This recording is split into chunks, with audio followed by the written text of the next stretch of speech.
New card. What do you think? Get over here! Hadouken! That man is playing Galaga. I understood that reference. You shall not pass! So say we all. Ride with me? It's adamantium tasting time, boys. Well, make it so, number one. All wings report in. And welcome to your weekly interval. This is the Best Damn Nerd Show. I'm your host, Microphone Alchemist, and Jedi Master James Kincaid. With me tonight, Hall of Fame cyber athlete Jonathan Craig. Hello. Professor Chris Davis. Ooh, second bill wasn't ready. Thank you. Lore Master Timothy Childs. What the fuck was that? And final boss Chris Seglia. How's it going? I think I'm here. How's it going? You are here. You had a good little face palm going there on the video for a second. It was like hell. The video froze on the face palm, and which I feel was like tremendous. That's a meme. That's like your spirit animal. You should just have like a macro on your Elgato, Stream Deck that just makes your like face palm image come up every time someone says something stupid. I think that's like a good Best Damn Nerd Show meme if we could screen grab that. Yep. I did feel like I thought he was just holding it in real time, and I was like, he fucking committed to this. This is crazy. Yeah. It was perfect. Well, I got to say, I love that Davis is still repping the Raiders shield. Yeah, behind him. Very. If there's one episode that this background makes sense, it's this one. So that's true. That's yeah. Who are the Raiders? That's a high school in the area. Did you go to that high school? Nobody. Oh, my mom went to this high school. Let's put it that way. All right. Okay. What do you mean? Let's put it that way. Let's not. What does that even? What does that even mean? Like we don't want to know. We don't want to know. Let's just move on. We don't. She ironically went to that high school. And you know what's weird about this too is that before we started recording, Davis was talking about like breastfeeding for some reason, and that's the only milk that he drinks. And now he brought up his mom again in like 5 minutes. I thought you said that. I don't know. Tim, Hey, I thought you said that's what he couldn't drink. Let's. Mother's milk. I thought you said the. Anyway, what does Davis's mom look like? Has anyone seen her? Davis, what does your mom look like? Sweet, sweet woman. Welcome back to the Best Damn Nerd Show, everybody.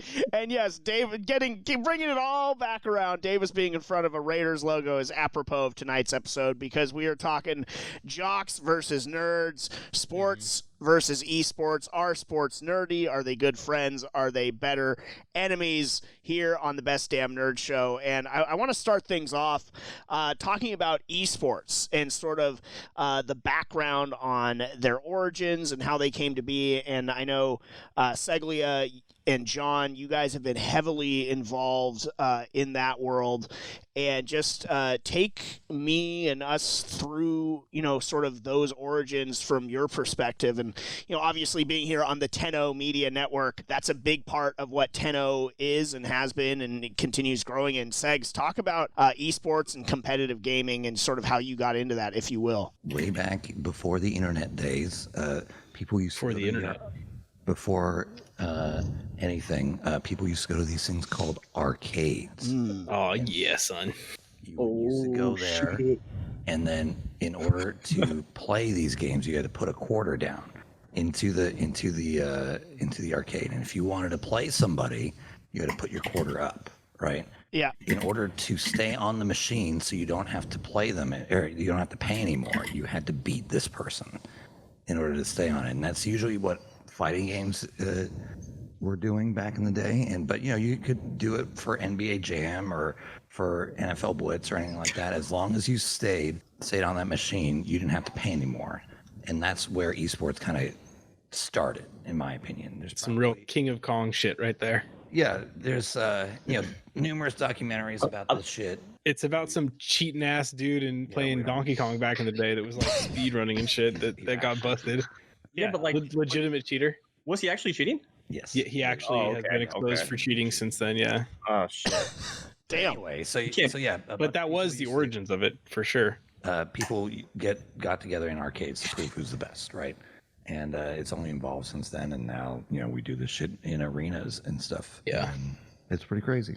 It is insane. The first Evo I went to, and like being at the MGM arena, I believe, like where they do like boxing matches and stuff like that. It's just crazy. And now they have a dedicated esports arena. But thanks to lore master Timothy Child's research, the first official video game competition on record, it actually happened at Stanford University, October 19th, 1972. And players competed in a game called Space War, a game that actually came out in 1962. Haven't heard of that game, but that's do you know why you haven't heard of it, James? Why is that? It wasn't released.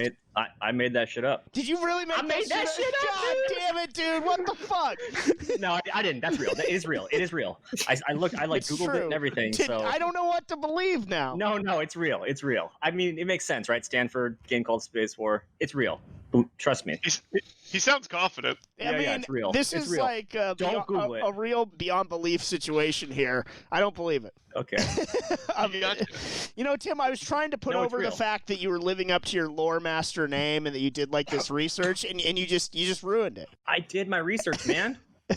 I'm telling you, it's real. You can trust the outline, James. Trust it. I can't. You're now an unreliable narrator. No. Just do what you were gonna do before. Just read the shit that I wrote, and it's gonna be fine. Nope. Now I'm pivoting back around to John and how John got into competitive gaming and everything like that. Because I know yours is probably the more the shooter bent and everything, John. But go into that a little bit if you would.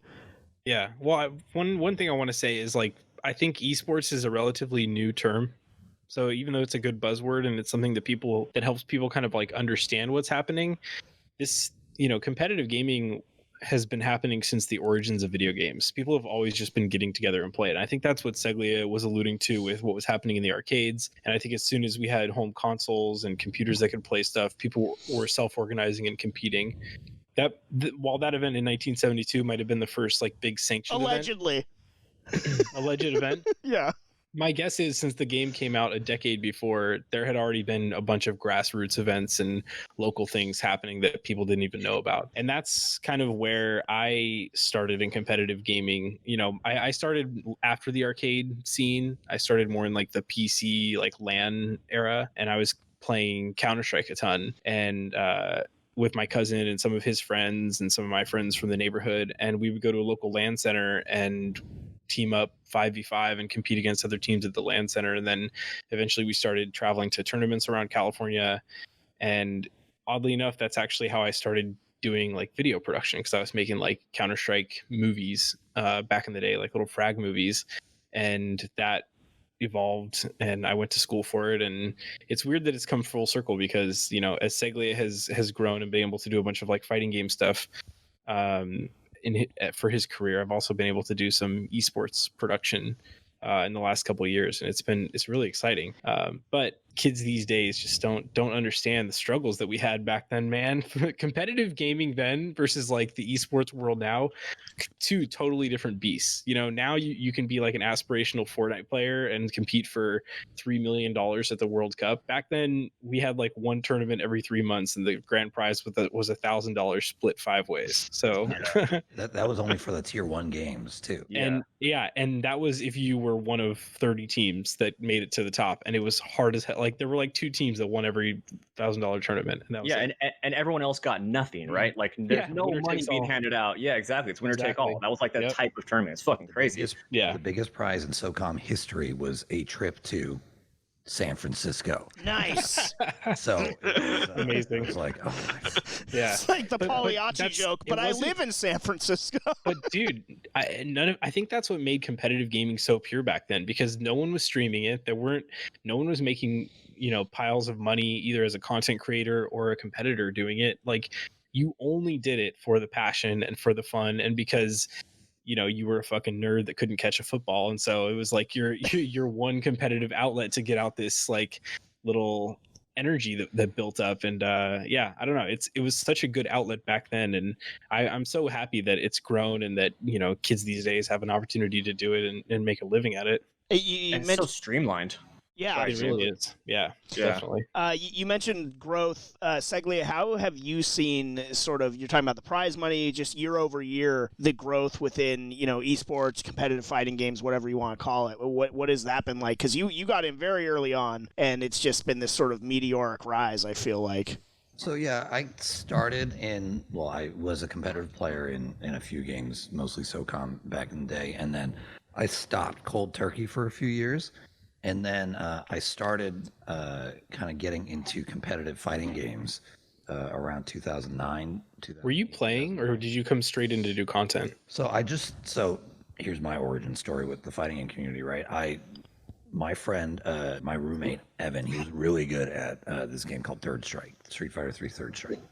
He got invited to this guy's underground arcade, and he said, "Hey man, you're working at Stanford today. You should come by because it's in San Jose. You should come by later tonight. Bring a 12-pack so that you'll be accepted." I'm like, all right, cool. I'll show up. That day was the first day of Super Street Fighter 4. They snuck out a copy from Capcom essentially, and they played it there. I sat down to play. That's awesome. And the legendary John Choi sits down next to me. He's a god in fighting. Yeah, games. Just fucked your ass up for a few minutes. He looked at me. We started playing, and then he looked at me. He goes, "Oh, you don't know how to play, do you?" And I'm in a tournament. Like they entered me into a tournament as I walk up, and I'm like, "Yeah, no, don't know how to play." He goes, "Don't worry, man. I'll take it easy on you." 4 perfects later, I'm out in the backyard drinking with a bunch of fighting game luminaries at the time. But I was just like, you know what? This is pretty cool. I'll hang out. And they were streaming that day, and it was horrible, like the worst possible stream. And I was like, wow, I will come back here every week because it's so cool. This thing is horrible, but we'll just keep doing it, and we'll just see how it goes. But then, I mean, from there, now being in the big venues in Las Vegas, going all over the world. I know, doing like the Wizard World stuff and everything. It's not this small prize pool anymore, and it is this sort of lane. I know it's like a joke. My dad would be like, what like kids in insert country are doing right now? They're learning like trigonometry. They're not playing video games. Like how is like playing video games gonna pay off? Well, yeah. So back then, the pros used to go to professional Yu-Gi-Oh tournaments to play the Yu-Gi-Oh card game to make their rent money, essentially. Then they would come to the fighting game tournaments and then try to make bonus money on nice. That. Now people, they just announced in the past week that Cloud9 just signed their in-game leader to $1.6 million over 3 years. Nice. This is insane. Yeah. Well, and on my side of things, one of the other things that I do besides the great content here at the 10 Media Network is I do work for the Golden State Warriors, and we have esports teams and stuff like that they're getting into. Lots of professional sports teams are now getting into this space, and it's so crazy to see. I'll be on conference calls, and one of the PR people will be talking about, it's like, yeah, we got like a World of Warcraft stream coming up, and most everybody on the call doesn't know what the fuck's going on. Like, oh, are we playing Horde or Alliance? And so like I'll just completely derail conversations talking about World of Warcraft. The day that the Golden Guardians bought into League of Legends, I got a phone call because I work in sports as well, and it was a couple of people on the executive team of the Warriors, and they're like, "Chris, you're on speakerphone right now. Can you explain to us what League of Legends is?" It's a fair question because it's such a foreign concept for people that, haven't. Look, League of Legends isn't exactly like I know like the back of my hand either, but these people that have no sort of like gaming background whatsoever, no nerd background whatsoever, it is as foreign can be. Davis, I know your background is in sports as well, but I know you've done work with Tenno at fighting game tournaments and stuff too, and obviously through the show and friendships with Segs and stuff like that, you've seen this world. So how has that been like for you as somebody with a sports background? You used to coach basketball, and now you're watching, competitive fighting games and stuff. The greatest college basketball coach I've ever seen, by the way. Yeah, how's that SID doing? He is actually in this neck of the woods now. FYI, longer story, but I I do come from a heavier sports background, but funny story, what Segley was just saying about how he got put on speaker. I was actually dragged into a meeting in my last job because word had got around that I do this podcast, and Oh boy. they wanted to talk to me about what League of Legends is, World of Warcraft, because they wanted to know how they could get in it, because I was running sports leagues at the time for adults, and so this was just an excellent. They wanted to get into it. They saw an opening, and I'm like, I know very little about that world. You should have called your lore master, Timothy Childs. Well, I actually had them. I contacted them with Seglia because Seglia was like the guy I knew that could actually. You're on speaker. Yeah. Chris, explain to us what League of Legends is. Yeah, guys, Chris Davis does not talk to me outside this show. He fucking hates me. We've talked about that before. Like, he does not. He's not gonna text me for something. He fucking hates me. That's not true. If you notice, Davis will never speak directly after Tim. There's always somebody else speaking between. Yeah. Tim, Like I know. right now. Tim, I No, I'm always noticed. just like, "Hi, Chris," and he never says anything back. It's fucking nuts. I noticed, Tim, you were laughing when Davis brought up what he was doing there. Oh, no. Just the way your phrasing, adult sports league for adults, makes it sound like everyone with like diapers or something. I don't know why if that's what you're describing. I mean, they probably should though. I remember. Can I tell a story? sad. Can I tell a story really quick from college when Davis first was getting into this scene? Yes. Davis got into this scene because he was in one of these adult sport leagues. Shocker. And what it basically is like every Sunday they would get together, play like a dodgeball or something, and then go to the bar and drink. And the onus often fell on my roommate Emily and I to find Chris in San Francisco. It was like a game. It was like, all right, where's Chris tonight? And one of the more memorable versions of this. It's like in San Francisco and it was cold. It was like in the 50s probably. And I get a call from Chris just like sobbing at like 9 o'clock at night. I'm like, where the fuck? I'm like, Chris, where are you? And like we finally like figured out the general vicinity. And so Emily and I are driving around. We brought his dog. Kira's in the car with us. And we're driving in there, like we're driving down like the street with all these bars and people are walking everywhere.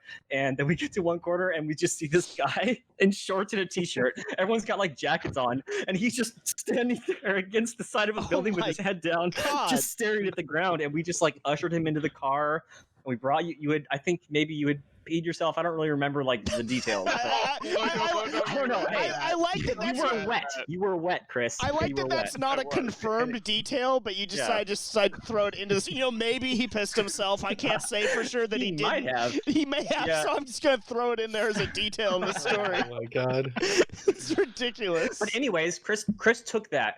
That was a low moment for Chris. He took that and he built a career out of it. I think beautiful. I think we can all learn something from that story, guys. It's truly inspirational. I'm surprised you left out the last portion of that when I tried to jump out of the car on the way home. Well, you tried to let Kira out of the car, is what you tried to do. You tried to free her out of street corner. God. You opened the door to throw up, and then Kira was trying to get out, and you were like, "Go ahead, girl." And we're like, "No, we're in the middle of traffic, Chris. Yeah, Kira cannot just run out into traffic."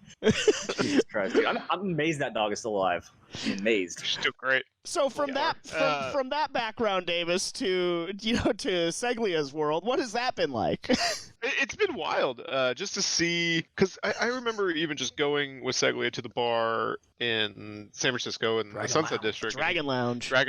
There'd be people just competing there, and it was just a bunch of screens set up and people just having a good time. But that evolved obviously into much more, and it wasn't an actual competition like what I eventually saw in Vegas when I helped you guys out. And just the energy, the vibe, it's just something different than what I think sports events have at times, because you do have the fans, but they're also not playing the game. A lot of people at these gaming tournaments are entrants, they're participants, and they have a much more vested entrance. It's almost like a smarter fan. In a sense, because they understand the stakes a little bit better and like what somebody should do in a given situation. So like all fans, sports or esports will second guess, I feel like, decisions being made and stuff like that, but not all baseball fans know what it is to play like baseball at a high level.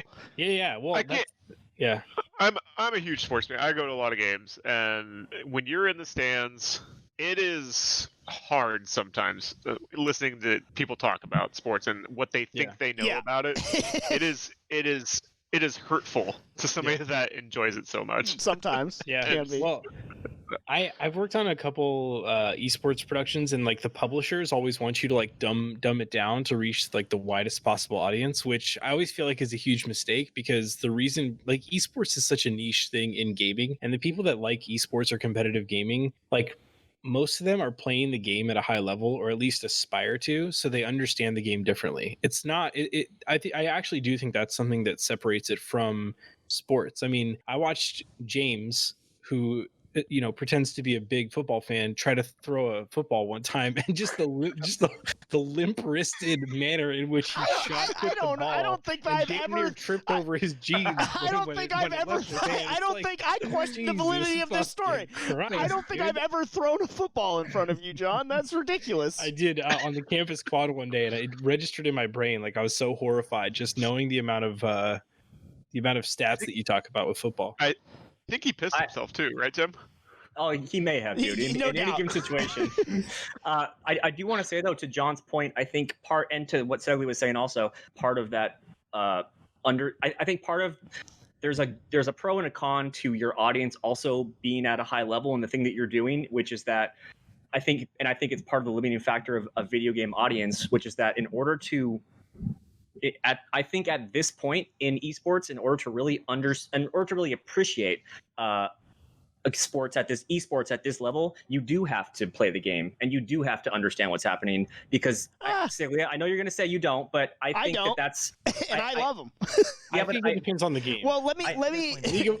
League of Legends, that is absolutely true. That's what I mean. But that's the biggest game. Yeah, no, you're right. But like Street Fighter, you don't.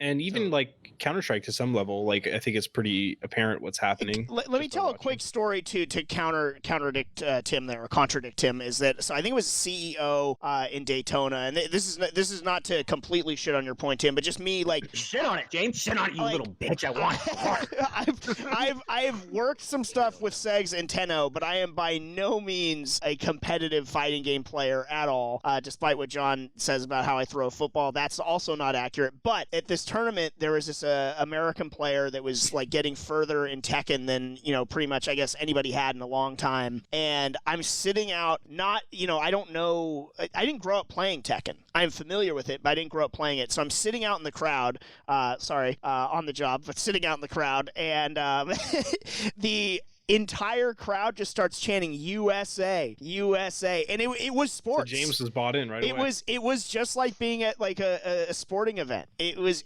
like the Olympics. It was terrific. The atmosphere, I was completely bought into the narrative and what I was watching. Xenophobia, all of it. It was all present. Did you guys say the Olympics are xenophobic? Let me add a qualifier to this. What I'm saying is, if you're just watching gameplay, it's much harder to get in than if you can see the people and get on someone's side and see the emotion. I think that's a huge part of what's happening here. I think like when I just watch, I love World of Warcraft, as everyone here knows. I'm the lore master. But when I just watch World of Warcraft Arena, if you don't want it's it, like, I'll take it. But no, I don't even know what the fuck is happening. Is my point. Like it's happy. I don't care because I don't see. I try to like, oh, okay, this team is making it far. What do I know about this character? And then I'll look the person up, because it really does.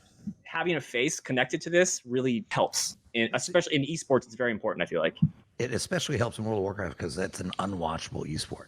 It is. Like it's tough. Yeah. It's completely unwatchable. I have no idea what the fuck's happening. Yeah. It's like a Michael Bay movie. No one does. Yeah. No good. I thought we were going to do this later, but it does actually completely matter as far as like what's if you play these games or if you don't. But for the barrier of entry for watching these games is much lower than it is for sports. Can you tell me that you understand football? Like if you have never seen it before? I mean, I tried to explain football to somebody in college that had never watched it, and it was not easy to explain the whys behind things that I just grew up with. Yeah, to me, that's legal. I feel that way about hockey. Right? I feel like CSGO's hockey. To me, it's it's very fast paced. It's very everything. Fighting games to me is tennis. We were talking about tennis earlier. Yeah, it's actually tennis instead of like a fighting, instead of hand-to-hand combat, because there are actual points and rounds and things reset. And in fighting games, it's all rock, paper, scissors, and that's pretty much what tennis is too. You either hit it straight, you hit it diagonal, or you hit it short. Like that, there's no in between there. So it really does matter. If you watch and enjoy these games at a high level, like League of Legends, you have to play it to understand what the hell is going on. But in fighting games and in tennis, you can see if you understand if the ball's out. Yeah. If the life bar goes. True. You can parachute right in and understand what's going on and the stakes. Yeah. I would argue that it almost doesn't even matter if the casual viewer understands what's going on, because if you look at a game like Fortnite, where 40 million people competed in the qualifiers to try to get into Fortnite World Cup, like there's already enough people bought in that understand the game. You don't need some old geezer to understand what's going on, because every 14-year-old in the world is going to understand what's happening at the Fortnite World Cup. Yeah, that's the give and take, right? You got that's the money aspect is at play right there, right? Whenever we did a networked broadcast, so I don't get in trouble, they always would say, well, why isn't there a tutorial portion of it? And I said, yeah, because this is the World Series. Yeah. Yeah, totally. What do you mean? I go, this is a new audience for your game. I go, I don't give a shit about your new audience. Dude, I have had the exact same conversations, and my argument is always like, when you watch football, there's not like a 3-minute package at the beginning that's like, and then if you get a first down, it resets the down. It'd be like in the Super Bowl, doing that in the Super Bowl, yeah. And at the end of 4 quarters, whoever has the most points will be declared the winner. If you have questions, look it up. It's Twitch. You can just pull it up on another tab while you're watching it. You know what I mean? Like, give me a break. Like representation, like no one says like this is what a double play is, right? Yeah. Right. Series, like they just assume they know. The guy's life bar is all the way down at the very end. He died. Like, I need to explain that. Yeah. Well, and again, like Street Fighter and Tekken and Mortal Kombat, like those games, while they're hard to understand at the highest level in terms of the nuances of what's happening, they're the easiest to understand because it's person versus person. There's no like spectator cam that has to constantly be switching perspectives with like all these things happening, like, asynchronously across a map that you have to follow. And it's easier to follow than a game like League of Legends. But I went to League of Legends Worlds at the Staples Center and it was sold out, 60,000 people with another 20,000 people at LA Live watching on screens out there for free. There was no shortage of people that fucking understand League of Legends. There was like, they're not hurting for viewers. They had over 1 million concurrent on that stream on like the, qualifier matches, like not even the finals. So like, could they reach a bigger audience? Yeah. I mean, I'm sure everyone could if they broadened out, but like, I don't know, dude. Like you kind of don't need to. I guess maybe this is part of the old man to me too. That's like, back in my day, we did it without streams even. But even if you did stream it and you had like 20 people watch a stream or a shoutcast of it before there was even video, like that was awesome. It wasn't for television. It wasn't for the big prizes. And I think that there are a lot of people that are in it for that now. But I think there are still a lot of people that are playing these things and competing in esports and competitive games just for the thrill of competition, not for all the other stuff that comes with it, even though that stuff is a huge bonus when it does come. Well, yeah, and go ahead, Segway. Oh, it's the same in sports too, right? Yeah. Like some people like Ricky Williams in football notoriously hated football. But notoriously loved marijuana. Well, it's true. No, it's fact. It's true. Big facts. But he was the one of the top picks of the draft. He was like the number 5th pick of New Orleans. They traded their entire they mortgaged their whole future to get him. Yes. And he hated football, and anybody who asked him told him that. He told them that. It's the same thing with esports too. Some people just like the fame. Some people just were naturally good at it. Yeah, you're right. It's like Brock Lesnar in wrestling. He doesn't really particularly love, like he fucking loves that page. The business, yes, but he loves the life that it provides him, and he happens to be good at it. It's his work, and he does it for pay. I would say that those are the very, very small minority of that. But like definitely. most is what John said. It's like I play League of Legends. I'm Yeah. fucking silver or gold or Yeah. whatever I am. I know I'm not going to be on the world stage, but I play it too much. All right, we're going to take a quick timeout. On the other side, we are going to continue on. We're going to dive deeper into sports versus esports. It's jocks versus nerds on the Best Damn Nerd Show. So, Tim, we're relaunching the Best Damn Nerd Show, but before we give our listeners any content, it's time to make a couple dollars. Yeah, and I'm all about selling out. So like, give me the money. This episode is actually sponsored by Anchor.fm. We also use them as our podcast host, and they're really great because it's a free platform. They have creation tools that allow you to record and edit your podcast from your phone or computer. They also distribute the podcast, so it can be heard on Spotify, Apple Podcasts, and more. And you can make money from your podcast with no minimum listenership, hence this sponsorship read right now. Well, that sounds perfect because I love money and I love things that are easy. So how do I get involved with Anchor? It is easy money. It's free money. I mean, you're basically losing money if you don't start a podcast on Anchor.fm. It's everything you need to make a podcast one place. You just got to download the free Anchor app or go to Anchor.fm to get started. I'm on my way. All right, on with the show. All right. Hey everyone, Chris Seglia here, CEO of the Tenno Media Network. I would like to say thank you for checking out one of our podcasts, but we need your help. You can support Tenno in a multitude of ways. By going to our website and checking out our latest podcasts, by buying some sweet merch, joining our Discord, or getting early and exclusive access to all content via our Patreon. Your support means the world to us, and you can find everything on our website, www.10-o.gg. That's ten-o.gg. Thank you again, and now, back to the show. It's me, Iron Nerd Min-Maxer, Hanzo Gonzo, inviting you into the Tenno Media Arena to see whose nerdiness will reign No, we're gonna get sued. Will triumph a lotly. Come check out all the battles on the Tenno Media Network Patreon, or you can just skip to the parts where Steve physically breaks something for no reason. See you there. Nerdosphere, it's the microphone alchemist Bimbo Jimbo here, and we want you to be in on the conversation with us. So sound off to us in our Discord, follow us on Facebook, Twitter, and Instagram, all at the BDNS. And maybe you actually like the Star Wars prequels and sequels. Maybe you think the MCU should be a comedy open mic night on the big screen. Whatever you think, we love to feature the hottest takes from our fans on the show. So remember, if you're a nerd, always say it loud and say it proud.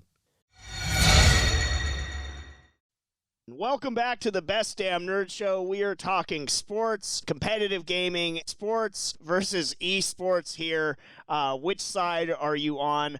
Let's get some hot takes from the gallery here. Are you more of a sports or an esports guy, and why? John, we'll start with you. Look, I like traditional sports. I especially like football, and I do recognize how powerful, a lot of these professional athletes are.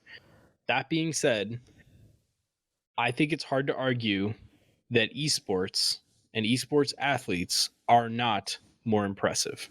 They're smarter, they're faster, they're more intellectually there. I mean, they're more intellectually there. They think I didn't good. say I was a competitor, dude. They think good. Your argument's falling apart, John. Get it together, dude. Fix this. Wait, let's take that over again. Start over. To quote Jim Ross, it's live. You keep this. It's live, pal. Wow, holy shit, dude. All right, let's. Okay. I just think esports are more fun to watch, and they're better. They're higher octane. Wow, yeah.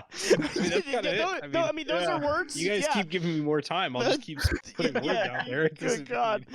I heard someone broke a finger once during because they were keyboard mashing so hard they broke a finger or something. It's crazy, dude. It's crazy. It's so dangerous out there. I literally wrecked my shoulder playing Valorant. I'm sure. People do get carpal tunnel. Don't try this at home. That's because you guys are soft. You've never played a real sport before. You don't know what it's like to go out there and compete. Tim, what's your hot take?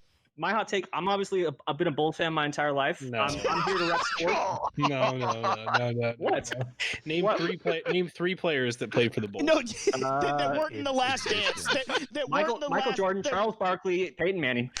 So I'm a sports guy. You missed Air Bud, dude. And Air Bud, obviously. Air Bud was the coach, I thought. I mean, honestly, I think there is an argument to be made for esports to be legitimized as an actual sport. I think that they should just do their own thing. Personally, I think that them being brought in to like sports leagues and all these things is they're being profited off of, when I think they shouldn't be trying to join the Olympics. They're should not be trying to have join. Yeah, they are actually. No, they are not trying to join. The Olympics is trying to get them to join. And sports teams are trying to bring them in, dude. Sports needs esports. I hate to break it to all you sports fans. See, that's a good hot take. Esports viewership is already higher than professional sports. Shut the fuck up. No, that's absolutely true. With the exception of the Super Bowl, and maybe WrestleMania, you can watch weekly events on Twitch that get more viewership than the NFL, the NBA, the NHL, the MLB. Most of those combined. If you took out NFL, esports shows are getting more views than all those things combined. This is my hot take, and I was going there. League of Legends Worlds is higher than Super Bowl. What the fuck? All right, look, what I'm saying is I'm a sports guy. I think esports should fuck off, do their own thing. If they want to have all their viewers, they can have them. Let's not drag sports down with esports. You mean drag esports down with sports? No. Oh. Segs, do you have a hot take about this debate, sports versus esports? You are somebody that, like Davis and myself, been a part of both. It's only a hot take if I say esports, right? But the term esports is derived from Korea, and when they were in the StarCraft community, they needed money to function essentially, and the government would give them money if they said that they were a sport, and they're like, oh. So we're like, there's some Korean term that sounds like esports. So they just said, oh, we're esports. And that's how it happened. I personally think that esports is more fun to watch overall. I think that from the lowest level to the highest level, esports is more fun to watch, because I don't get to see Tom Brady throw warm-ups, right? I get to watch Double Lift practice his ADC for months. I get to watch and you get to talk with him in his chat. Yeah. I get to watch CS:GO pros, like hold that corner for years, right? Fighting game players. Justin Wong is streaming right now, and he's streaming a game that's 30 years old. Oh, dude, while our podcast is on, that's kind of disrespectful. But so the question is, look at what Davis is doing.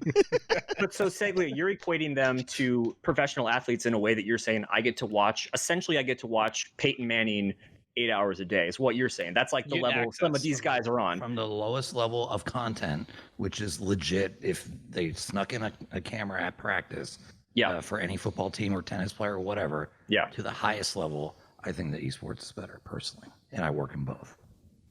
Davis, what say you, Mr. Coach? Coach Davis. Yeah, you're not Professor tonight. You're Coach Davis tonight. The look of disgust on his face.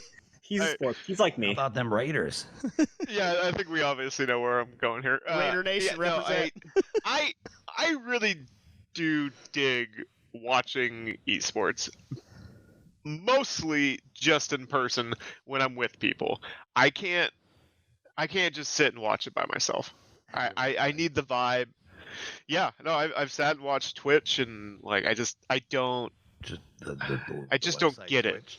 The way he's twitching. I just have it on, and he's like they're just whispering into the microphone and like pressing their face in the bread. I don't understand how this is esports. Chris, I'll tell you how to watch Twitch. You go to the IRL streams, you find a hot girl, you get horny, you go watch porn, you jerk off. In that post jerk off state, when you're just like kind of you don't want to move, go back to Twitch. They call the moment of clarity that you want to watch. And so it's like it's in that's the sweet spot where they get you. It's like, oh, this person's actually interesting. You know what I mean? You have to be in a restful state. You can't be like agitated. You know, you just got to be focused. I find it funny you assume that's not what I was doing. Davis, you're going out there with a loaded gun, man. I think a lot of it has to do with understanding of, because I love sports so much because of the nuances, the little things that I see. You know, sports has been a part of my life much longer than my nerd side. Yeah, Okay. which still doesn't explain why James likes sports, but go ahead. and so I understand so much about. That's so fucked up, dude. I'm sorry, Chris. No, it's fine. John's just an asshole. So much about. Release the video. Dude, you know, and I had some nice things planned to say about John too. No, Take the ball away, bro. I'm sorry, Chris. Please continue. Yeah. No, I mean, so That's a when good it comes thought. down, if I understood it more, if I watched it more, I'm not saying it's out of the realm of possibility. I could enjoy it just as much as sports. However, as of right now, I don't want to watch esports unless I'm there with people that I can feel the vibe, the energy from, and I can get in there with them. It's hard for me to watch it just on the other side of the screen. Where with sports, I can watch. I just started watching golf for the love of God. I don't know why, but I'm watching it because I'm playing it more these days because I'm old and I understand it more. Yeah. My You're hot old. You didn't understand how golf worked before? Not the nuances, the little things You that hit they're the ball, doing. the ball goes in the hole. I think Chris is actually aging. Are you aging faster than us, Chris? Or you're like in your 40s now, huh? It's like dog years for you. 70. Yeah. I got no knees. I got no hair. Oh my god, We man. agree, though, that watching esports, which is, I don't believe in the term esports, I say competitive gaming, but esports to me is Madden, FIFA, NBA 2K instead of sports. Yeah. I don't like that. I know that, you know. I like competitive gaming. I do think is a better term than esports. It's somehow competitive gaming somehow sounds to me less dorky and stupid than esports does for whatever reason. Esports feels kind of forced at times. Like they're trying to sort of fit in. They're a square peg trying to fit into the round hole that is the world of traditional sports. Competitive gaming, I do think sounds better. My hot take is that Tim was not lying in the outline, and that Space War thing at Stanford University is not made up.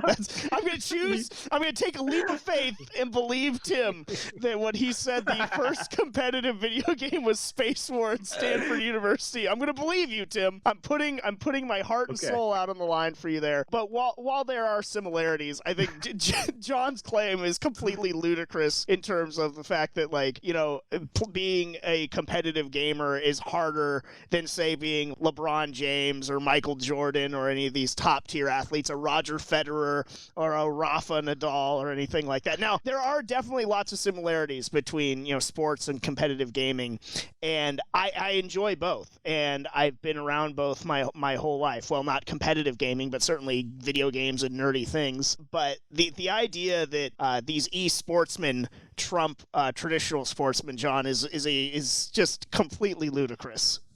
Why is it ludicrous? Look, what about what a professional athlete is doing is more impressive than what a professional gamer is doing? Davis.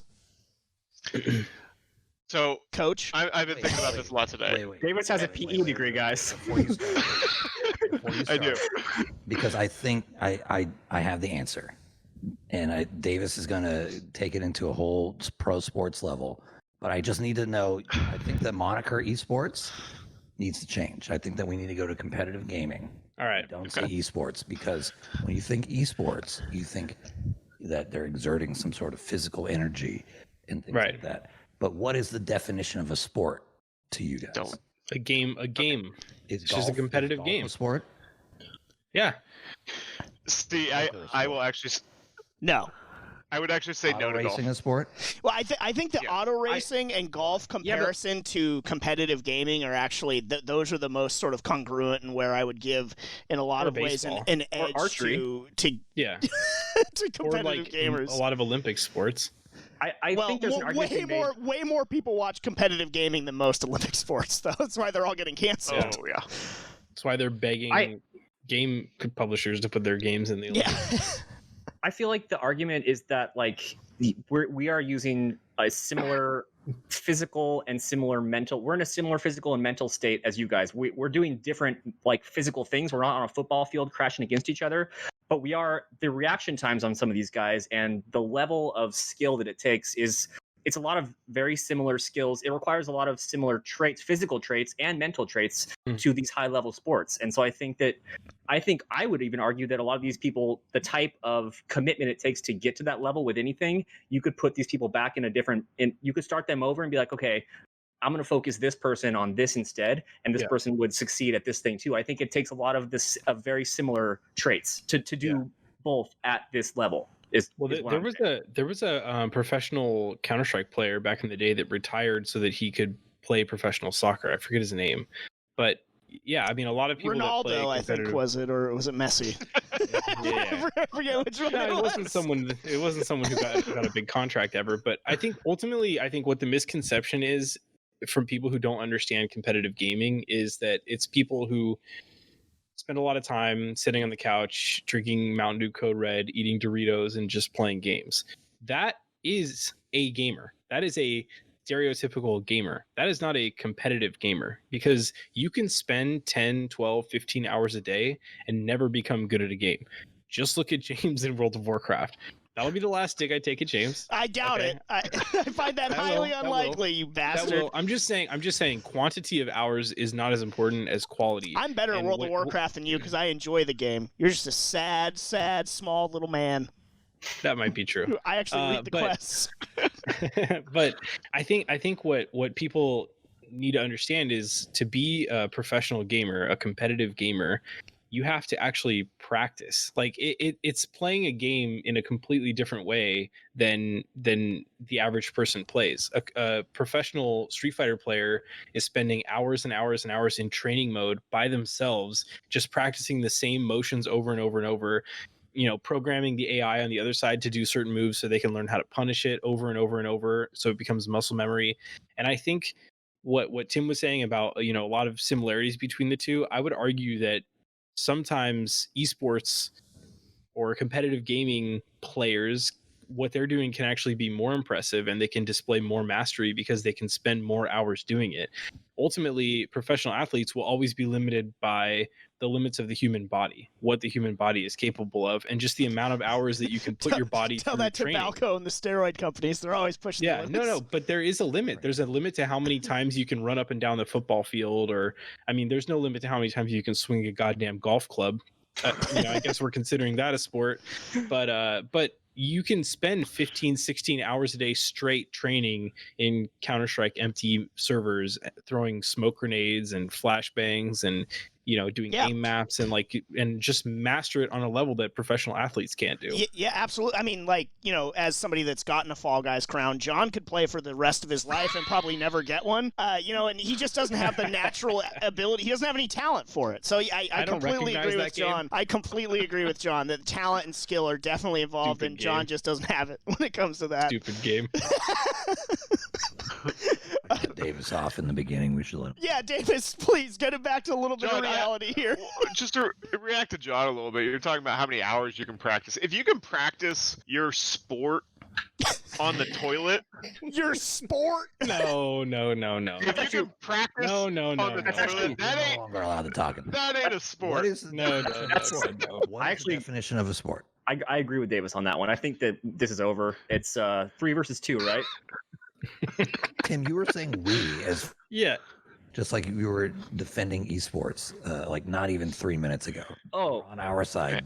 And I just got him on my side. No. Yeah. Well, Davis's argument was super persuasive, dude. He said if you're taking a poop. This is like that episode of It's Always Sunny when Charlie keeps switching side during the trial. Yeah. No, yeah. I believe in sports. Okay, I don't believe in esports. I think Davis's argument about these guys having more physical exertion is a farce, dude. CC Sabathia is so fucking fat he breaks a sweat climbing to the top of the pitcher's mound. That was Seglia, yo. That wasn't my statement. I would like to answer Seglia and say I think a sport is when there's competition and some level of like exerting yourself in a physical way. And I think that video games for sure check both those boxes. And if like things like ping pong, and I bet you could if we looked up what all the things that are actually counted as sports, I bet you some of them are way less requiring of you to be any sort of a fucking like physical specimen. Yeah, physical something. You have something about you that makes you good at this thing. I bet you could get some fucking weirdos that are doing some random sports. Look at John Daly in golf. Like the dude showed up fucked up half the time. They have a drink named after him. High and drunk. Sports. Yeah. Yeah. I just So I don't consider it a sport. I don't consider esports a sport. And I know that might be a hot take or whatever. That is a hot take. Yeah, that is a hot take. You son of a bitch. I don't consider auto racing a sport. Yeah. I consider it a skill game. Same thing with poker, same thing with bingo or whatever the fuck else, right? Oh, so you want to take sports out? You want to get rid of some sports? Yeah, I'm with Segs on this, actually. Shit. Let's get into this. I what don't else do you want to take out? Golf is a sport. Bowling? What's What about not bowling? a sport anymore? Name them. Bowling? Dart throwing? Bowling's not a sport. Yeah. No. Darts. No. Darts are out. Fuck darts. Out. Dodgeball. Skill game. Dodgeball, not a sport. Well, It's more a- Dude, sport. dodgeball is a team sport, bro. Dodgeball's So- more of a sport. I would put So basketball up for debate.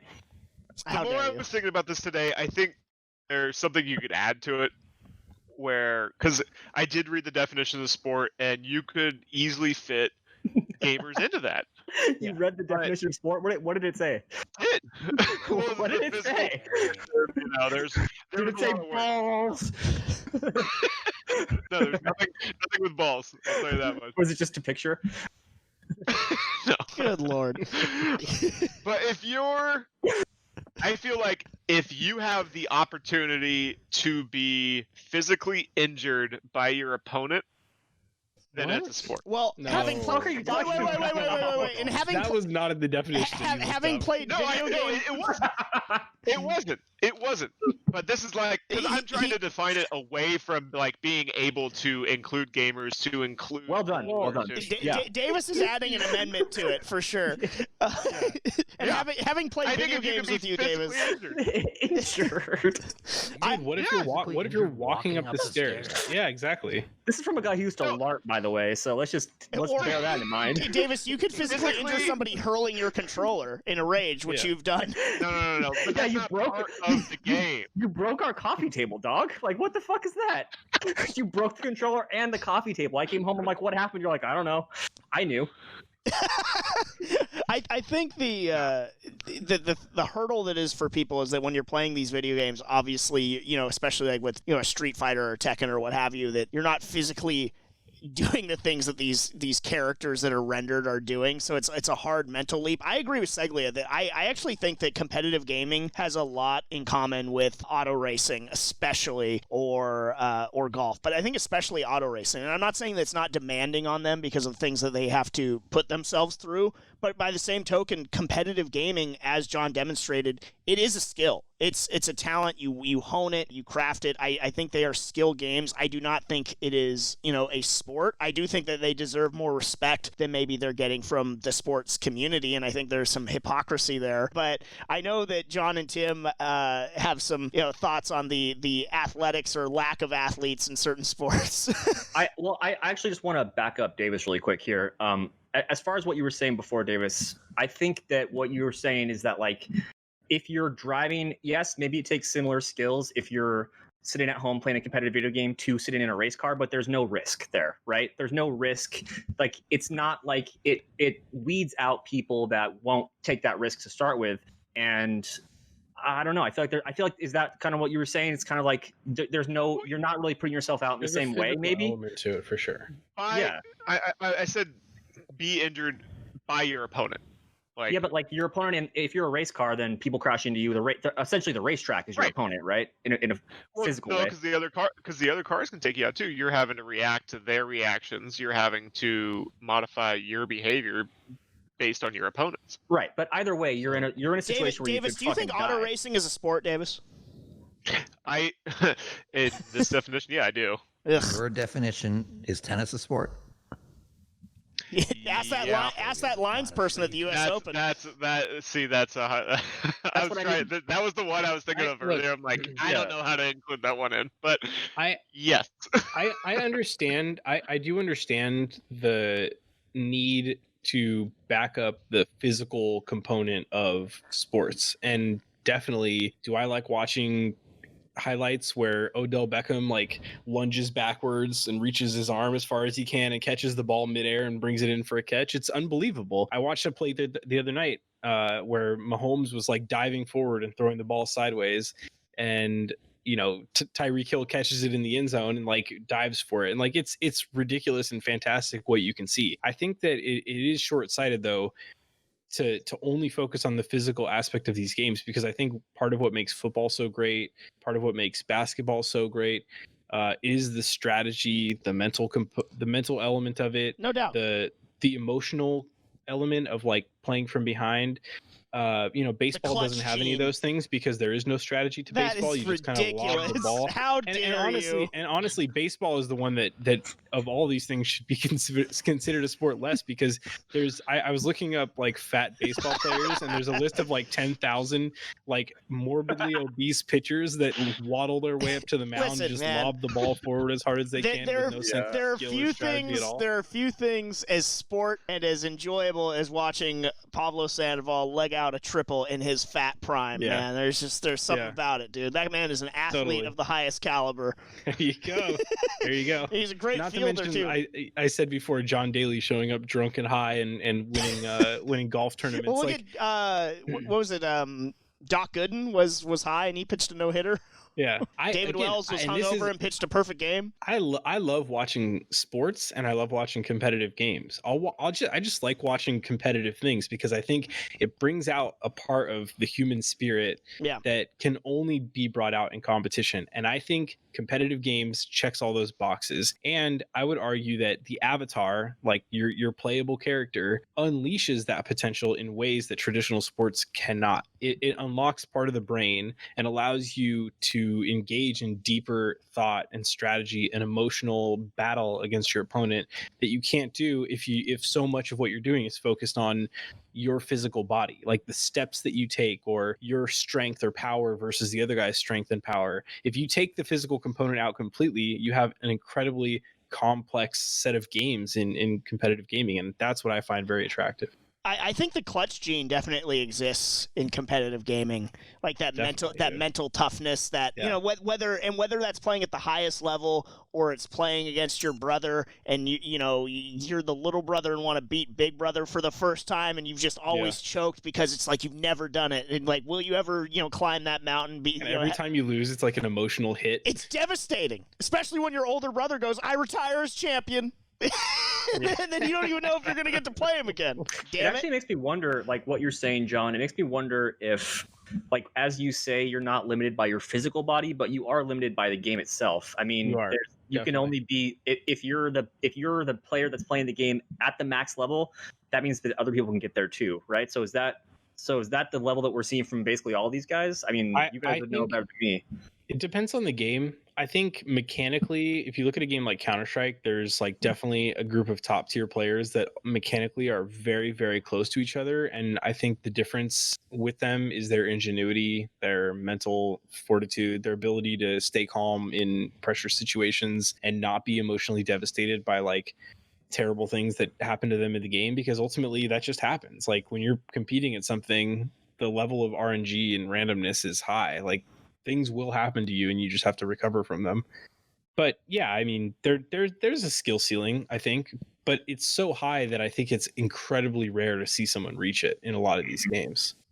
I want to, unless somebody has a closing thought about sports versus esports / competitive gaming, I do think that there is a hypocrisy factor of like jock / sports culture, though, that needs to be addressed because, having a background in both, I've definitely run into some things with fantasy sports or people in my sports world being like, how are you into like this nerdy stuff kind of deal? And that always my clapback has become, well, what are fantasy sports? Aren't fantasy sports at their core nerdy and maybe even nerdier than, most things that we're into on the Best Damn Nerd Show? Because the way I look at fantasy sports is, when you're playing World of Warcraft or something, you're putting yourself in this entirely different world. You're making yourself this badass wizard or fighter or something like that. When you play fantasy sports, what you are doing is you're pretending to be a guy that exists in real life, that wears a suit and tie and goes to work every day. That to me is infinitely more nerdy than playing World of Warcraft. There's something sad about it. You know what it actually is? What is that? It's being sports dungeon master. Yes, that's exactly right. Totally, yes. dude. Yeah, so when people want to like shit on Dungeons and Dragons, who's going to be the commissioner, guys? Is this a PPR or a standard league? Nerds, Jesus Christ, dude! Someone needs to give all these fantasy football nerds a freaking noogie, dude. But that is the thing, that there is this whole subculture of sports fans that I think they don't even realize how nerdy they are with how into fantasy sports they get. I think it's easy. Statistics, especially. Yeah, which is like such a weird part of the game anyway, because like as professional athletes, like you're not focused on your stats. You're focused on like the actual mechanics of getting better. So people who are focused on the stats of sports are so far removed from like the actual competitiveness of it. Well, and look at that, like analytics are infiltrating sports more than ever too. So they're bringing the nerds in. Yeah, I mean, every organization has an analytics person, if not multiple people. Yeah. Full-time jobs. That's all they care about. Who get a ton of credit. Yeah, those guys, those people have like never thrown a ball. Yeah, it's usually better if they haven't. Yeah. I'd also just like to state, like, there's a certain like bravado that comes along with being a sports fan and like repping your city and like talking shit about your like rival teams or whatever. But there's also something like equally pathetic about being a grown man and walking around in the jersey of your favorite player, another grown man. Like if we were all in high school, and you saw a dude wearing like the quarterback's jersey, you'd be like, what is going on there? Like, yeah, what's wrong? What's wrong with that guy, right? But as adults, it's like, no, I'm wearing Aaron Donald jersey, bro. Like, he's the fucking best football player in the world, you pussy. It's like, that being said, all right, I think it's fine to wear. I think it's fine to wear just like a team jersey. If it doesn't have like a name on the back, I don't have a problem with that. With dudes just wearing jerseys around. I mean, if you wear a jersey with his name on the back, it's like you're that dude's like it's that little, dude. It's little. Yeah, you're like holding that dude's pocket as he walks around. My dad's a huge sports fan. And I would. My dad's a huge sports fan, and he's never been down with like the jersey wearing. He's never got it. He thinks like it's just like so late. He's like, look at that guy, like that out of shape, like 50-year-old dude that's like wearing the whatever jersey. Yeah, I think I don't mind mustard it. Stains on it. I don't mind it. Yeah, well, hey, you know, it gets messy at the ballpark. Happens. I think it's cute when like kids do it. I think that's like good to like set those standards for your kids. Like this is what you should aspire to be type thing. But I think for like a grown man, it's a little cringy. Aw. That's unfortunate to hear. Well, Davis folds his jerseys back up and puts them in the closet. I'm just fucking around, dude. I kind of want to get a jersey, but I don't even have it. I don't actually. They're have way too expensive. I was kind of bandwagoning. I just think it's just a thought that I had driving to work one day. I was like, it is kind of weird. I remember. It's strange. Davis, do you remember though? We like wore our Penguin jerseys when they were in the playoffs, when we would like wear them out to bars and watch the games. Yeah, that was fucking lame. Yeah, but we didn't have. I don't think we like my. I don't have any names on the back of mine. I don't even have a number. And that was such a surprising period for me. There was like a 3-week period where all of a sudden Tim and Davis were into hockey, and then like never before or after that did either of them ever mention hockey again. I grew up playing and watching hockey, so I was always a Ducks. You were a Ducks fan. I know you're a Ducks fan. Yeah, and also you guys did definitely stay up during the summers and watch World Cup. Like you guys would be up in the middle of the night watching that shit. I never got more. But now I'm a Steelers fan, but I'm also a fan of Tim Tebow, and I never got more attention from people than when I would wear my Tim Tebow jersey around. This was at the height of Tebow mania, and people just I felt like the prettiest girl. I felt like the prettiest girl at the prom. It was great. It was. Yeah, those were the looks you were getting for sure. People were Tebowing. It was awesome. There was a religious aspect to that jersey too. So. Yeah, absolutely. That's why I liked it. Yeah, what's wrong with that, Davis? Yeah, sorry, man. I play for the Lord. But I do think that there is this sort of jock hypocrisy too. Like, I mean, you look at 2K and Madden culture, how a lot of solely like sports-oriented people that, you know, wouldn't necessarily be into other stuff in our world, they set their watches to like these releases for 2K and Madden. I think that's pretty nerdy of them. You know, I mean, they're getting ready to virtually play a sport that they already can watch on TV. They're already rocking the dude's jersey, and it's the same game Especially every when year. It's the same game every year. Thank you, Davis. Hive mind. It's Yeah. It's unbelievable, like that they will buy these games year after year, and they literally just switch the rosters. It hasn't changed to match since that year. 2008. That's how stupid fucking sports fans are sometimes. They just like, oh my God, Tim Tebow is an 88 in this year. I gotta get it. Whereas like the whole year they're updating it. Like legit no mechanics from FIFA. I'm a big FIFA player because it's just a dungeon raid the entire time. I play right wing. I've always played right wing. It's like I'm DPS, right? They have not changed any mechanics from the last 3 years for the modes that we play. Like I just think that's fucking asinine. I have to spend $70 every year. To get with. Well, $70 for the base game, and then if you want to do Ultimate Team and like play competitively, you're dropping a couple thousand really to get in the game there. And it's like clockwork every freaking time. And I troll people at work because I'll bring up the new 2K and they're like, it came out months ago. I was like, oh no, WWE 2K.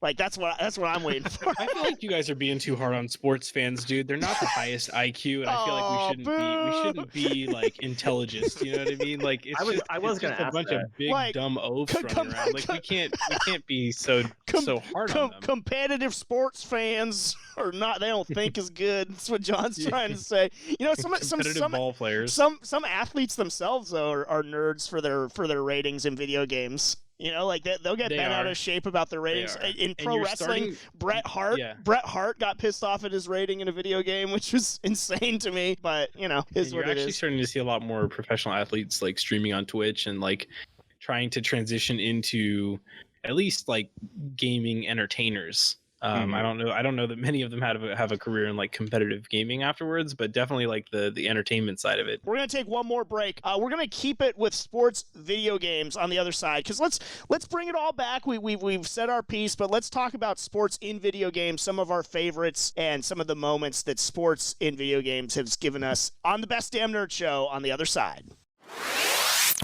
Hey guys, it's the loquacious anime and manga lover Jahns here.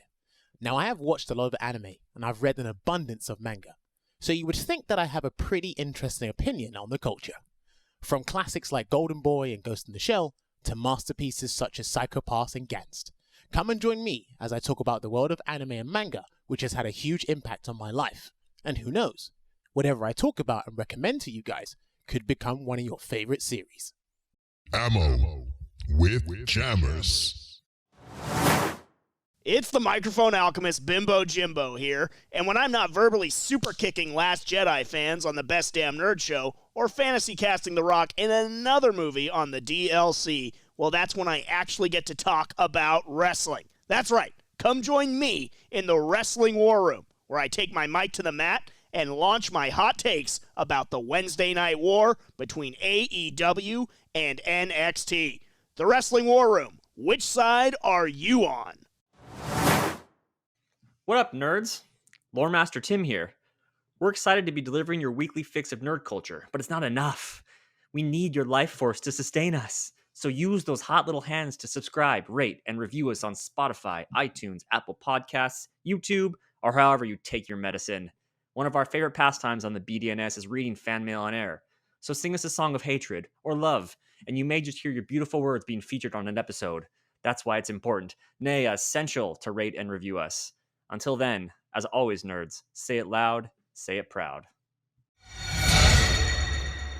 First sports and video game experience, and Little Mac rising through the ranks, taking on the likes of Bald Bull, Piston Honda, Soda Popinski, and Glass Joe and the like. That game to me, I think that's the best boxing game of all time, and it might still be the best sports game of all time. I love How far did you Mike get before Tyson's you gave Punch up? Out. Mike Tyson.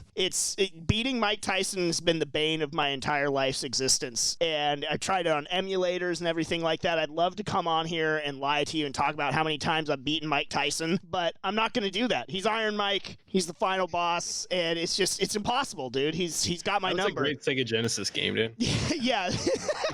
Yeah, I wish Mark. Shout out to Mark. Coach Davis, some of your favorite sports and video games moments or ones that you've played. So starting from the beginning, I mean, with Nintendo, Tecmo Bowl was always a favorite.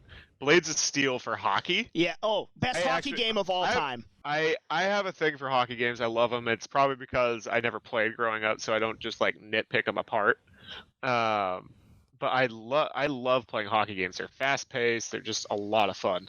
But Blades of Steel was like the earliest one I remember. That was a lot of fun. And then I'm a basketball guy, and I really don't like typical basketball games. They're really hard to play because they're not fluid enough, and they're clunky, and it's just awful. But when it comes to a good basketball game, good franchise, give me NBA Jam, give me some Boom Shakalaka. I love it. I have so many memories of NBA Jam tournaments with friends, going 2-on-2 and just having a blast, like screaming over it. Who was your squad? And I was an Orlando Magic fan growing up, still am.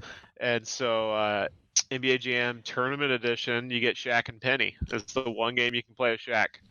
So is that like the odd job of NBA Jam? Yes. But on the opposite end of the spectrum. No, Depends on what era, but yes. Because you can put in Scotty Skiles in there too, and that ain't no cheat. Because does he like bail after one quarter, just like his coaching career, or what?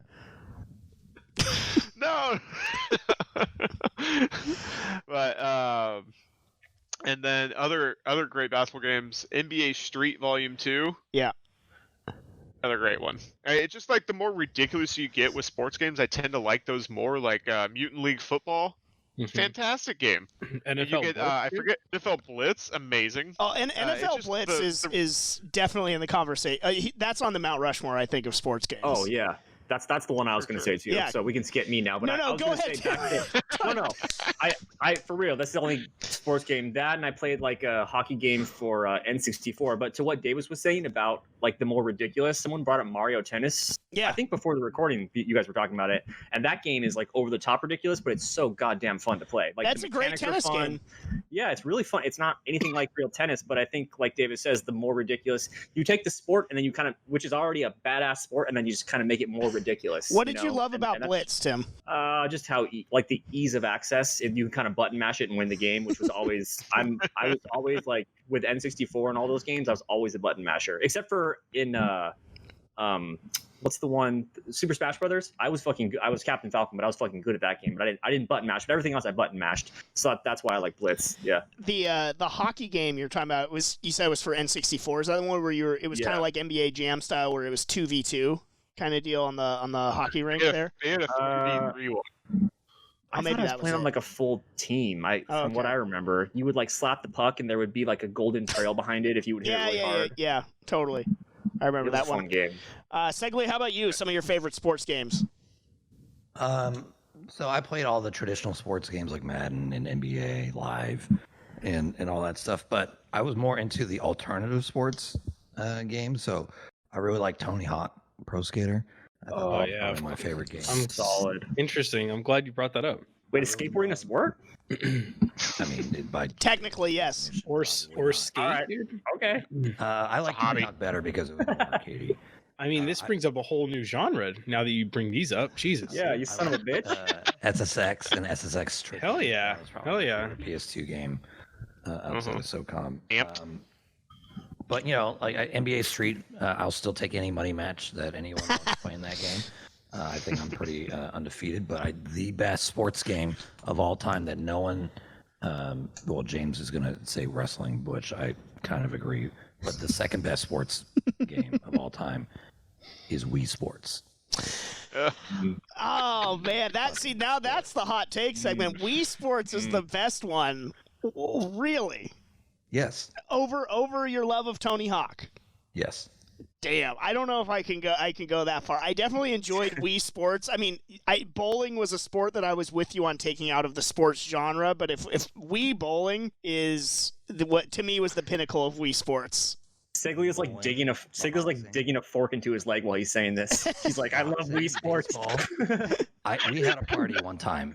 First time at Ocean Manor, we had a party. We had a ton of video game systems. We had people playing it. Ton of drinks. We had beer pong, all the stuff. The only thing that got stolen from our house, and we had like a crap ton of people there, the disc for Wii Sports. Oh man. Oh man. That Nintendo Wii never got to. They did you a favor, dude. They were helping you out. They were like, I really like this guy. I should help him out. John, what I've about never played you? Wii Sports. Is there something that hasn't been named yet? Because I do want to circle back to Tony Hawk in a minute. I think that there's a game that has done more for its sport in the United States than the actual professional league, and that is Rocket League. Rocket League has done more for soccer in the U.S. than MLS will ever do. You know what? I agree with John on that too. I didn't know where you were going with that, but more people do talk about Rocket League in America than they do talk about MLS soccer. That's true. Of course, name an MLS pro, dude. What, a pro? I mean, I'm a San Jose Earthquakes fan. Yeah, but shout out Ted Ramey, the voice of the Earthquakes. But I mean, I definitely hear a lot more about Rocket League than I do a lot about American soccer. I'll be curious. I mean, the soccer game in Fall Guys too. I mean, that's bringing a lot of hype. Yeah, Fall Ball, dude. That was fun. I don't recognize that as a game anymore, but yeah, when I did, it was fun. I think also like Segley is onto something really cool. Like I think that it's possible that like a couple years from now, VR can open the door for almost like a new genre of competitive game that does blend more physical stuff with the competitiveness of games and like the unlocking of the avatar and all that stuff. But it's not there right now. But at some point, maybe it will. Ring Fit Adventure. No, I want to get that. I keep seeing that. It's sold out everywhere because everyone's trying to get fit. What is it? It's a game for the Switch where you put the controllers into this like ring, and it can figure out how like hard you're pushing against the ring, and like it creates different games based around that. So like I haven't played it yet, but I've seen people play it, and it's a complete workout. Like you can do strength. Not for me. There, you can do running. I think it was just a tech demo essentially of what is possibly.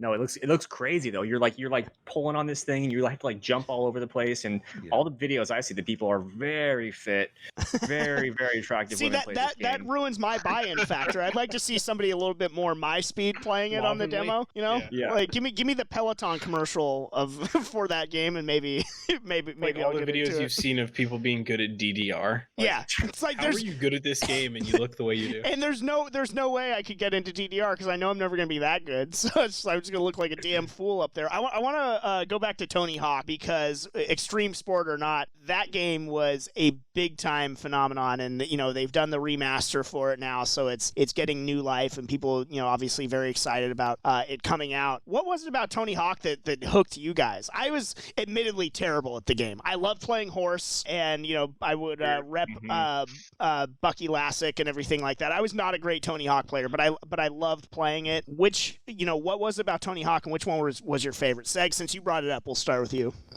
I really like 1 and 2. So this remake really hits home for me. I really like. I mean, we were children of the '80s, all of us, right? Skateboarding was fucking cool back then, right?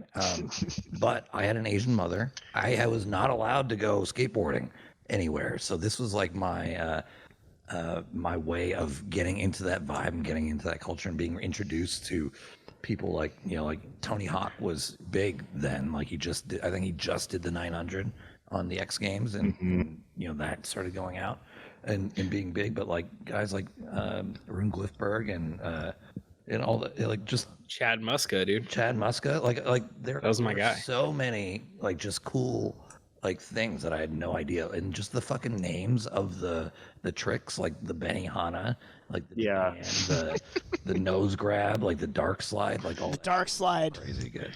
Yeah. Some of the parents thought skateboarding was the gateway drug to drugs. It's true. So probably weren't wrong. Dude, my parents did nothing but encourage me to skateboard. So what does that say about their fucking parenting skills? Jesus I think it's one of those counterculture elements that like people were afraid of at first because the people that did it looked a certain way.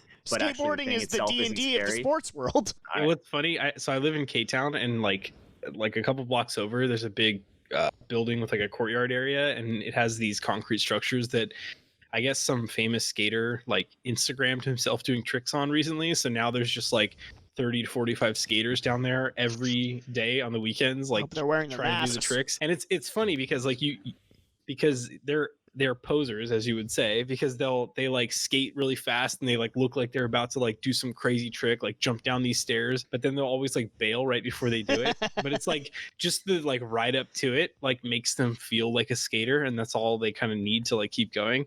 But I should walk by and just be like, and you guys check out Tony Hawk. Like, That new Tony Hawk.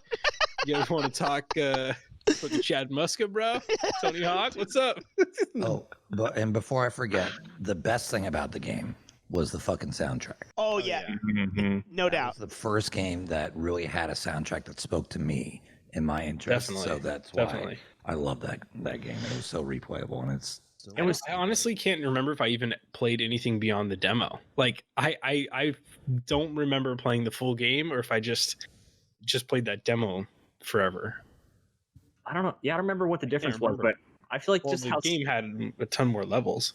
Okay, yeah. I just feel like the game was appealing because it was like very smooth. It was kind of like open world feeling, and that's always something people have always liked. And it just, yeah, like Segley and you guys have been saying, it just made you feel cool to play it. Yeah, it was. You know? It was like Felt like you were family connecting with the skaters. It was family friendly counterculture kind of deal. Yeah, you know, you were able to be part of like sort of the skater world, but it was very sort of laid back, and just that was your sort of entryway into it. Who was like that surfer that was like an unlockable character in one of them?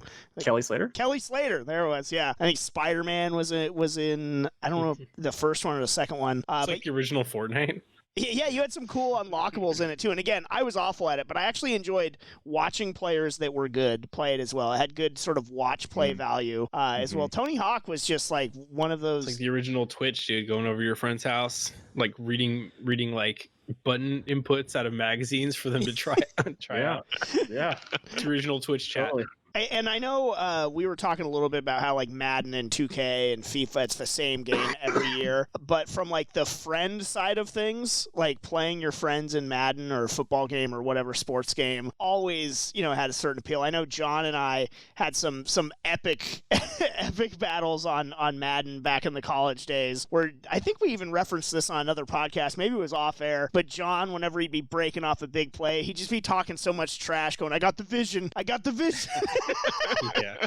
Well, Madden is such a good one because it's such an easy, like, accessible game that like most people can like figure it out and be, you know, competent at it pretty quickly. And James, I feel like you and I always were at like a similar skill level, which made it even more fun. We traded games a lot. Awful. Yeah, Davis was definitely better than us, that's for sure. I couldn't believe how many interceptions you guys threw. It was well, and here's the thing too: is I do not punt. Very bad. I'm like a Klingon when it comes to punting in Madden. It feels like surrendering, and I refuse. No matter the circumstances, it just feels wrong. It just feels wrong. I used to watch Davis play Madden for fucking hour. I would just get stoned as fuck on the roof, come down, and I'd be like, Davis, what's up, man? And he's like deep in his Madden match, and I would just sit on the couch just watch him play for like hours. You were good, dude. And like, hey Davis, what are we doing tonight? He goes, we're playing video games. Like, oh, sick. Just like me playing Madden by himself. Yeah, he doesn't give a fuck. He did not give a playing randos. Oh my god! I'd never seen him more committed to anything before. Yeah. It was fun to watch. It was inspiring. Like I like FIFA too. You played FIFA a lot. The Madden games with John, though. John at the time was a Packers fan before he became a carpetbagger when he moved to LA and is now adopted the Rams. But well, they came here. Yeah, that's true. But yeah, after you, they followed you. That's true. Unlike your love for the Warriors, which only started a year after they won the championship. I was already working for them. I was already a fan before that. But the thing was, so when John was a Packers fan, and as I stated earlier, I was a Steelers fan, when they played each other in the Super Bowl, and Segley will remember this because I was completely shit-faced at your house, destitute when they lost, just absolutely tanked. And I took it, I just knew that John, being the troll that he was just going to give it to me both barrels because the Packers won and they beat my Steelers. But John, I will give you credit. You were so magnanimous and classy with your team's victory. It was very impressive because I was calling other Steeler fans friends and personally blaming myself for the loss. I was taking it so hard. So you could have fucking crushed me and you didn't. I always appreciated that. That's also one of those rare times where like I was watching a lot of football at the time and I just kept telling people like, Aaron Rodgers is better than you think. And he got shit on for like the first 2 seasons of his career because he immediately followed Brett Favre, and the Packers cut Brett Favre in unceremonious fashion. I won't hijack this and make it about sports. I'm just saying, like, it's one of the rare times that I've been able to feel that I told you so feeling. And I thought I would gloat more and be more proud, but it just kind of made me sad and like angry because I felt like no one listened to me. It was like, couldn't no even respect, be happy then. man. No respect. Well, I told you this guy was good. I appreciate it. Where do we come down on wrestling games? Because it's not a sport in real life, but dude, wrestling games are the best sports games. Number one. WrestleMania 2000, maybe the best sports game of all time. WrestleMania 2000, WWF No Mercy, WCW versus NWO Revenge. Those are the. With a caveat, THQ has to make these wrestling games. Correct. And no one else knows how the And I love how THQ was like, hey, we made one for the WWF. Let's just clone it. Well, no, they did WCW first. Yeah. They did. So that was like maybe it's just the exact same thing. Which was kind of cool, actually. It's like, I like the game. I want it also to have the other guys that I like. That was one of the biggest gets of the Monday Night War was when THQ started making WWF games. It was like, wow, WCW doesn't have fucking anything anymore, dude. They lost THQ. It's over. That's a wrap. I still think that while WrestleMania 2000 and No Mercy have more like functionality and some cool features like ladder match, and you got the WWF roster and a killer story mode. There is something about, again, sort of like the wow factor, the phenomena factor of WCW versus NWO Revenge. That was, I think, more so than the WWF ones, which were incredible, was like where you congregate and played. Everybody, you had all the 64 controllers plugged in, and you were doing Battle Royal on WCW versus NWO Revenge. Even you, Davis, a wrestling hater, had to admit that you played those games. Did you not? Even I had some good times with those games with my buddies. You could troll the hell out of people in those games too. That's show canon. That's show canon now. Who would you play as, Davis? Gosh, I want to say. Don't act like you don't know. No, you were the Giant, not Andre the Giant. The Giant. Yeah. Not Andre. Yeah. Same thing, right? Well, they tried to say he was son and different era, but yeah. Yeah. But those both of them a lot. The THQ wrestling games are just some of the very best. And like when we were doing the party game episode, like I think I referenced like just those were group events for sure, and just hours and hours of entertainment. I think the best football game of all time was ESPN 2K5. Like, and it's a shame that Madden then put a stranglehold on the franchise because that football game was the best, dude. Davis, I know when I mentioned it during the break, you reacted to it. What was it about that game that was just so damn good? Well, these games of that time were good because they were competing properties that had to push each other. They had to get better every year to be the better football game. That we don't have that anymore. So we're not getting somebody pushing the limits. Honestly, we're getting the same damn game for 3-4 years. The FIFA Ultimate Team, or whatever it was called, ruined it for everybody else. Yeah. That is the downfall of sports games. The exclusivity thing didn't help at all. But these Ultimate Team modes where every year you have to drop hundreds and hundreds of dollars to have like a competitive team, and that team doesn't carry over to the next generation of the game a year later. It's just EA has a way of like wringing every dollar out of their fans and just disrespecting them year after year after year. But they just keep coming. People just keep coming back, keep buying these games, keep sucking the teat. Yeah, and the saddest thing is that like ethos from EA has permeated into other genres of games. It was one thing to scam like fans of sports who were already getting scammed. Dumb and yeah, like you're scamming. Like it's kind of sad because they're already paying $14 for a beer, so it's like what does it matter? Yeah, but then to do it to like Star Wars and like other games that have been released under the EA banner, it's like I don't know, man. The whole pay to win thing is just very questionable. Just proves that we're all dumb out there, sports fans. fighting game. We're all the fans, same. Star Wars fans. It is kind of an interesting point though, because it's like, why does there need to be an updated version every X amount of years, and why do people expect it to be different? Why should it be different? I mean, if what you're saying is true and people are maxing out their skill cap in a certain game, then it's in their best interest that the game doesn't really change that much. It's like if you play football and every single year they change the rules, or they change, you know what I mean? They change this, or they change the size of the ball, or like now you have to throw a fucking soccer ball instead of a football. Like, do you see what I'm saying? I mean, that's a ridiculous example, but you bring up something really interesting that I wanted to talk about and forgot about. So I'm glad you're bringing this up. It's making me think that your softball. Thank you, Tim. We didn't talk about this ahead of time, but I'm glad you brought this up, because one of the key differences between sports and competitive games is that in sports, the NFL does not own the football. In basketball, the NBA does not own the basketball. And that's why you can have basketball leagues in other countries. You can have competing leagues in this country. But in competitive games, the game publisher owns the game. They own the arena. They own everything. So if a grassroots operation does pop up and becomes big, a publisher, there's always the threat that the publisher could come in and take it over, or could destroy it completely if they wanted to. It's happened time and time again, and it will continue to happen until people just stop trying altogether. But what made competitive games beautiful in the beginning was that it was all self-organizing. It was all grassroots. There was no publisher support.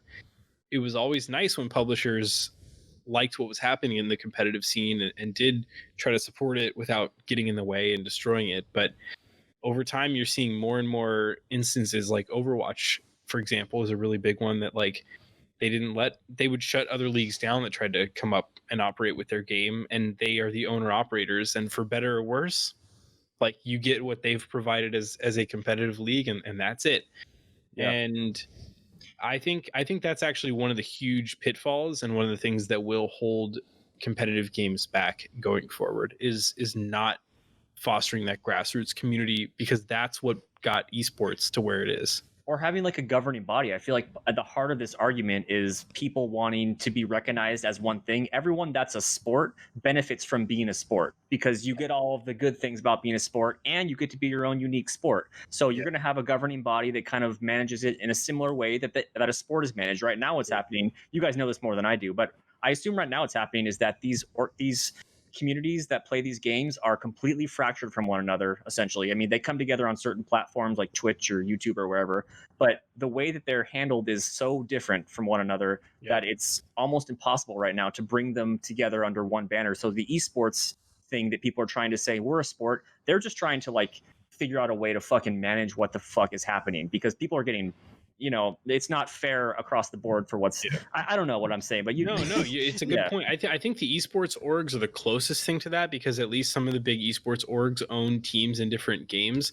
And the one thing is, like, you can't just say esports, it's too broad of a term. Every competitive game really is its own community. Like League of Legends, Counter-Strike, Street Fighter, like all these different games are large in part different fan bases. There is some crossover, but they are different. You know, not every soccer fan likes football or basketball or whatever. Go down the line. But yeah, some soccer fans, sometimes maybe it is football. Yeah, but I think what these things, what they're also missing, and Segly, I saw you tweet about this recently, is like players unions. Like it's such a young thing, competitive games, and like there's all these big issues that have been worked out in traditional sports that have not been worked out in competitive games. Well, I don't think that everything's worked out. I think that they just had the money to tell everybody to shut the fuck up. Yeah.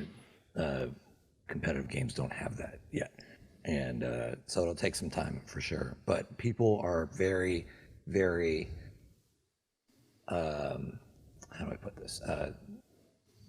They're not patient enough. Like basketball, when was basketball founded? Like 1903 or something. Yeah, early 1900s. Baseball, 1800s, something like that, right? And yeah, it's like, still just as boring. And it's still like everything. They're still trying to fix baseball, right?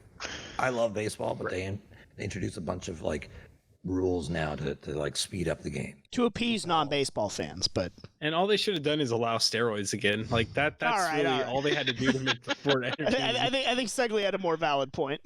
Well, yeah, So they're still trying to figure out how the game is the best way to be played.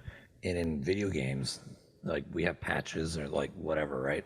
But it's very like that's it. Like that's all you have. And so people are like, well, we need to be we need to be as organized as possible. Blah blah blah blah. And everyone tries to get tries to get something like very organized off the ground, and people expect that for every single game, and that's kind of we're way off topic here, but I love that you brought up patches too, because that's like the balance of these games is also something that like you don't really have to like worry about in like football or basketball. I guess maybe parity like, when they're fine tuning rules that like you work some of those things out, but like they can't tell you that you can't run as fast. Basically, they can't say run slower. Or whatever. You know what I mean? Some of but these they games do have just, their like, things they legitimately put in. aren't balanced. Yeah. Well, they do shit like that in sports sometimes. They've been doing that in baseball for the last 10 years.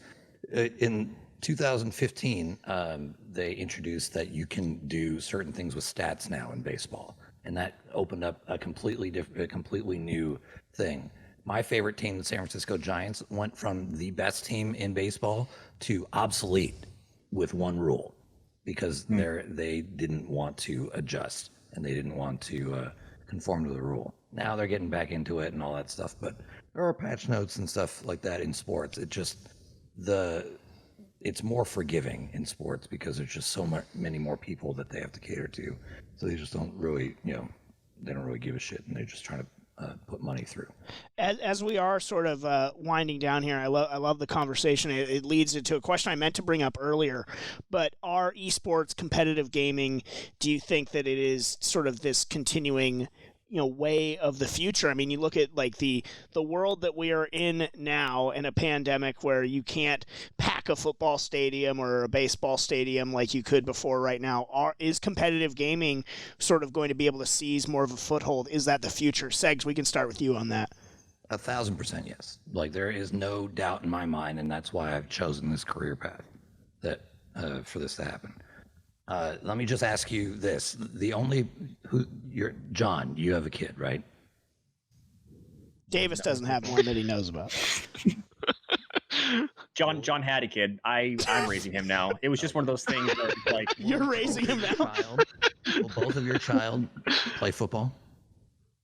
It's a really good question. Something that Chris and I actually do talk about. The fact that it's even a question is the reason why I'm in this. Yeah. I don't have kids, but if I do, they are not playing football because he'll learn how to throw a football. Sure, yeah, like the basics of it will be better than James, right? As far as all sports go. They'll learn how to throw a baseball. They'll learn how to shoot a hockey puck and all this stuff. But there is no way I'm letting my child put on pads. Yeah. I mean, for sure. You have Hall of Fame football players saying that about their kids. Like a lot of players are saying that too. Yeah, there is no reason for me to willingly put my child in some sort of concussion danger. But what about like tennis or another sport? Yeah, that's completely fine. But the king of sports right now is football. Sure, true. And that's going to come crumbling down in the next 10 years. Yeah. No one's going to be playing it. Tell you what, if sports is already getting rid of football teams right now because of COVID and everything. Yeah. I think that might be a godsend for them then, because they have to figure out what the hell is going on. If any of your kids are left-handed, definitely teach them how to throw a baseball and turn them into a left-handed pitcher, because that is the quickest way to some easy money. That's definitely what you should do. They changed the rule. That's true. Yeah. Do that anymore. Yeah. Still though, I feel like a left-handed pitcher is probably still your meal ticket. You can't pitch left-handed anymore? No, they changed the rule.